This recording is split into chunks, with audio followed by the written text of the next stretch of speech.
ವೇದಿಕೆಯ ನೇತೃತ್ವ ವಹಿಸಿರುವಂತಹ ನಮ್ಮೆಲ್ಲರ ನಾಯಕರು ಎಂಪಿ ಆಗಿರುವಂತಹ ಶ್ರೀರಾಮ್ ಕೃಷ್ಣನಾಥ್ ಅವರೇ, ಬಂಗಾರಪೇಟೆ ತಾಲೂಕಿನ ಮಾಜಿ ಶಾಸಕರು, ನಮಗೆಲ್ಲರಿಗೂ ಹಿರಿಯರು, ಆತ್ಮೀಯವಾದ ಬಿ.ಪಿ. ವೆಂಕಟೇಶ್ ಅವರೇ, ಆಗ್ನೇಯ ಪದವೀಧರ ಕ್ಷೇತ್ರದಲ್ಲಿ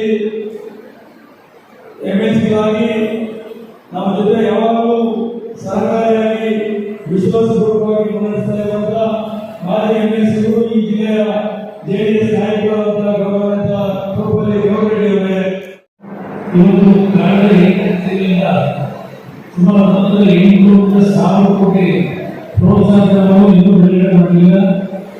ಅದರ ಜೊತೆಗೆ ಈ ಒಂದು ಪಡಿತರ ವ್ಯವಸ್ಥೆಯನ್ನು ಮಾಡಿದ್ದಾರೆ.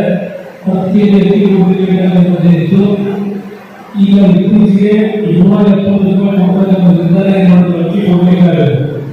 ಸುಮಾರು 3 ತಿಂಗಳಿಂದ ಅದನ್ನು ಅವರು ಕೊಟ್ಟಿಲ್ಲ. OPS ಇಂಟ್ರೊಡ್ಯೂಸ್ ಮಾಡ್ತೀವಿ ಅಂತ ಹೇಳಿದ್ರು. ಅದಕ್ಕೆ ಒಂದು ಸಮಿತಿ ರಚನೆ ಮಾಡಿ ಸಮಿತಿಯ ವರದಿಯನ್ನು ತೆಗೆದುಕೊಳ್ಳಿ ಅಂತ ಹೇಳಿ ಕಾಲಹರಣ ಮಾಡ್ತಾ ಇದ್ದಾರೆ.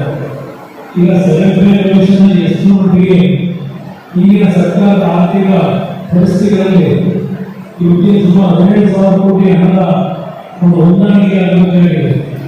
ಇಷ್ಟು ಮಟ್ಟಿಗೆ ಆರು ಕಾರ್ಯಕ್ರಮಗಳ ಜಾರಿ ತರ್ತದೆ ಅಂತಕ್ಕಂಥದ್ದು ಇವತ್ತು ನಮ್ಮೆಲ್ಲ ನೋಡ್ತಾ ಇದ್ದೇವೆ.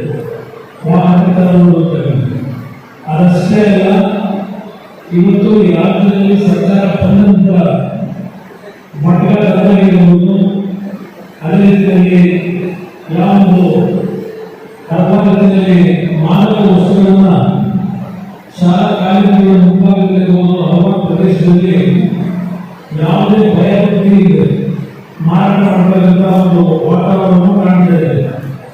ಮೊನ್ನೆ ದಿನ ಚಂದ್ರಗಿರಿಯಲ್ಲಿ ಯಾವೊಂದು ಪೊಲೀಸ್ನ ಲಾಕಪ್ ಬೇಕಾಗಿದೆ.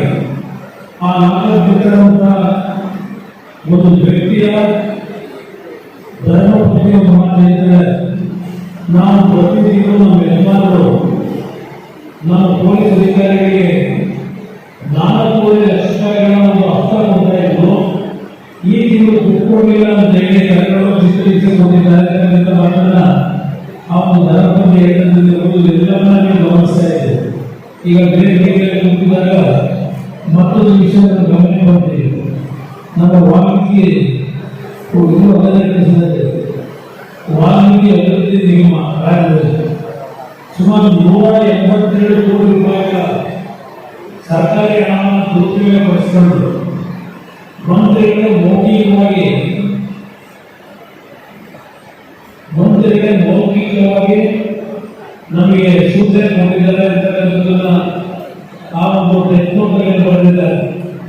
182 ಕೋಟಿ ಅವ್ಯವಹಾರಗಳಾಗಿ ಅದನ್ನ ಇವತ್ತು ನಾನಂತಾಗಿ ಗಮನಕ್ಕೆ ಕೊಟ್ಟಿದ್ದಾರೆ ಅಂತಕ್ಕಂಥ ಒಂದು ಭಯದಲ್ಲಿ ಇವತ್ತು ಒಬ್ಬ ಅಧಿಕಾರಿ ಆತ್ಮಹತ್ಯೆ ಮಾಡಿದ್ದಾರೆ. ಆ ವಿಷಯದಲ್ಲಿ ನಾನು ವೇದಿಕೆಗೆ ಹೋಗಿದ್ದಾಗ ವಿಷಯವನ್ನು ಪ್ರಸ್ತಾಪ ಮಾಡಿದ್ರು. ಆ ಟೆಕ್ನೋ